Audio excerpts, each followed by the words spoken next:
It is hard because, you spend, in my case, 23 years with this young person, and then all of a sudden you hand them over to a group of people that you don't know that well. I mean, obviously you introduce yourselves, and Billy got to meet people. He knew a lot of them anyway because they had respites. Okay. Then you hand them over and then you go home. And it's really quite bizarre because you don't do that. Hand your child away to somebody and walk away. So it was hard, but in one respect. But in others it wasn't, because I had the confidence that actually it was the right place for him, because there was a lot of work put into it before he went there. So we went and visited the house, and he saw his room, and we talked about decorating his room how he wanted it, so it would really feel like his home. So as parents, it was a bit of a, oh, my baby. Then it felt like that, let's put it that way. Then it felt like that. But now, sort of 4.5 years on, 4.5 years on, I feel very happy with it. I wasn't unhappy with it then, but I was a little nervous. But 4.5 years on, I don't think it could have been better.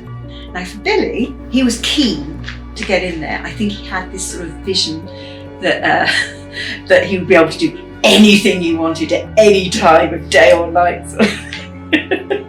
It wasn't quite like that, but he did learn that he had slightly more freedom, but maybe more choices, because obviously when you're at home with your family, there are other things going on in the family. There might be a sibling, parents might be at work, all sorts of things like that was in the house. There was more focus on him and how did he want to live his life, and so he took to that very well. Overall, I think he did really well. We had some issues at first, I think, because he couldn't tell me this, but I think it was probably because he was expecting something slightly different, and so he sort of pushed back a bit, like children do, sort of pushing boundaries a little, see how far can I push this. But the staff are brilliant, and they recognise that, and we work together if there was a particular issue. But we get together and say, right, okay, what can we do to sort out this issue that Billy's having? And we'd work something out and talk to Billy and get his agreement and move on. So the transition for Billy, other than a few little niggles, went really well. Probably the biggest adjustment for him actually was living with the other service users, because although he actually knew all of them from various places, all 3 of them, living in the same house permanently, not quite the same. That was probably the most tricky thing for him.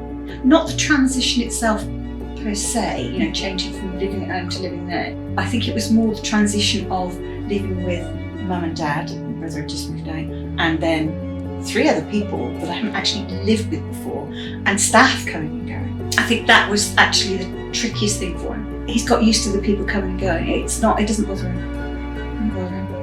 So I think actually transition work was really good for us, because we planned it well, I think it went really well.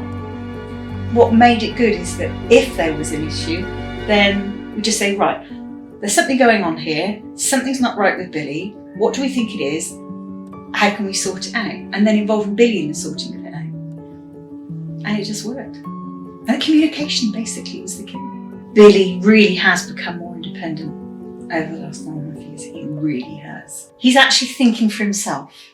I think that's the thing. Before it was just, oh, this is what happens, I'll follow that. But now he'll come up with some ideas. He's now at the point where he'll think, oh, I quite like the look of that. Can I do that? It occurs to him that he has some autonomy. Yeah, I think that's the most positive thing. He's matured so much. He really has. And it's so nice to see. His independence, he's able to do more things. It's not just that he thinks, oh, that could be quite good, maybe I could try it. But he actually is doing things because, when he's at home, even now if he comes here, mum just does everything because that's what mums do.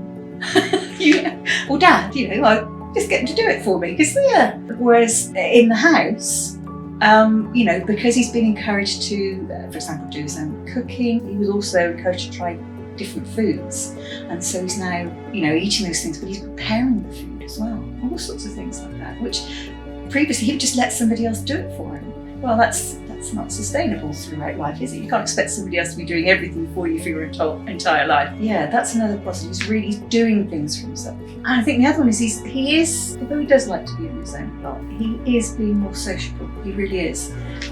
So, sometimes they'll go out to the pub for a meal, the four of them, with a couple of the staff. Things like that. They'll have a movie night, for example, on a Friday night, whereas previously he really wasn't the most social of kids. It's not that he didn't like people, but I don't think he saw the point, whereas now he sees the point of having a relationship with someone and having a chat with them, and that he sees the point of it. I didn't actually set out to find him something when I found something. I was aware that I needed to get him into somewhere before he turned 25, because I'd been advised by another parent that at age 25, he would move from what was called transitions from 18 to 25. I think they call it preparing for adulthood now, into the adult services. And they are not so well set up, shall we say, for supporting that transition. Because it's a big thing going from, your family home to being more independent. I have seen young people over 25, it's much harder to get the support package right, which is really important, because it's all very well, getting somewhere independent, but if they haven't got the right support, it's not going to work. The way we found this placement for Billy was not the standard way, because I happened to bump into somebody, But I would say that, if you're looking for it and you go to your social worker and say, right, it's time, look carefully at when they've been out to tent and things come back. Look very carefully at each one of them and really think, how would they react to that? If you take your time and think about all possibilities, I think that's my main thing. Don't rush into it. Think very carefully. You've really got to prepare them. And the preparation actually is for the young person to see where they're going and to know how it's going to work is really important. Basically, you're, as a parent or the carer or whatever, you're the one who's choosing the place for them. So you've got to be really sure that it's the right setup for them. And don't put up with something that you don't think is right. Because, the last thing you want is for a placement to fail. Because that's going to... Then if you try and find somewhere else, that young person's probably going to have in their mind, oh, hang on, it doesn't work. Then you're starting off the back foot, you're like, oh. So yeah, I would do that. Take it carefully, make sure you prepare. At the house that Billy's in, Break Close, two, I think both seniors, Marlene and Kasia, they run the house so smoothly. It's unbelievable. It really is. Very efficient.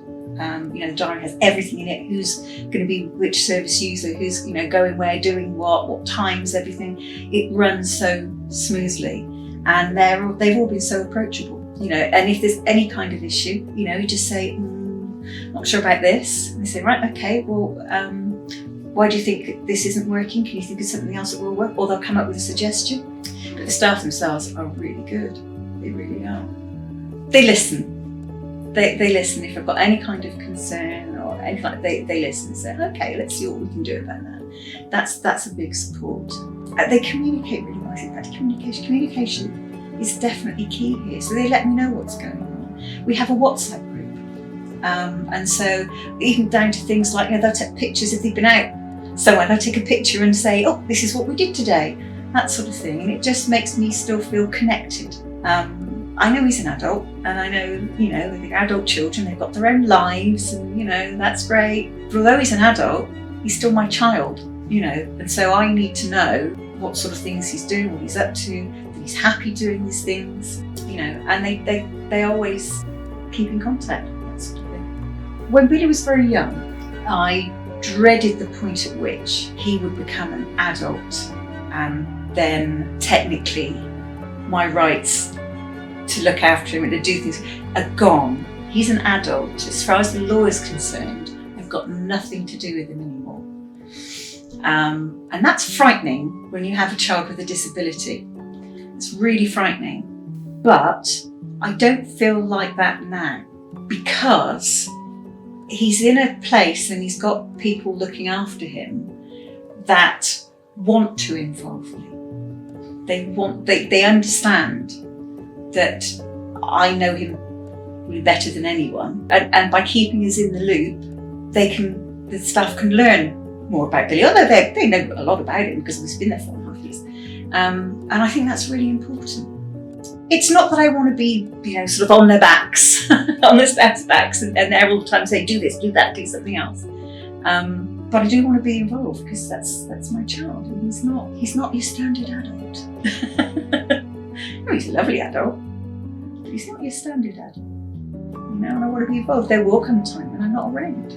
But when I get to that sort of stage, I want to be sure that people that are around him have the knowledge that I have, so they can continue to keep him safe, keep him happy. I mean, we've got a daughter, Hayley, and she's got kids, and she's off doing her own thing. But we're still involved with her. But she runs her own life, and that's a completely separate thing to us. And our son Joe, he's got his girlfriend and a child, and there's one on the way up in Gloucester now. And that's lovely. We see them a lot, but they're their own unit and they do their own thing. But Billy's a bit different. I hate to say never, but I believe it. He's never going to be that unit with him and a partner and the kids. That's not for him, unfortunately. Well, I don't know. Maybe it's not unfortunately. I don't think, unless he's missing it, it's not a problem. So he's not going to be that. So we are still his world, but I can be his world from a distance, which is brilliant, because he's in the right place.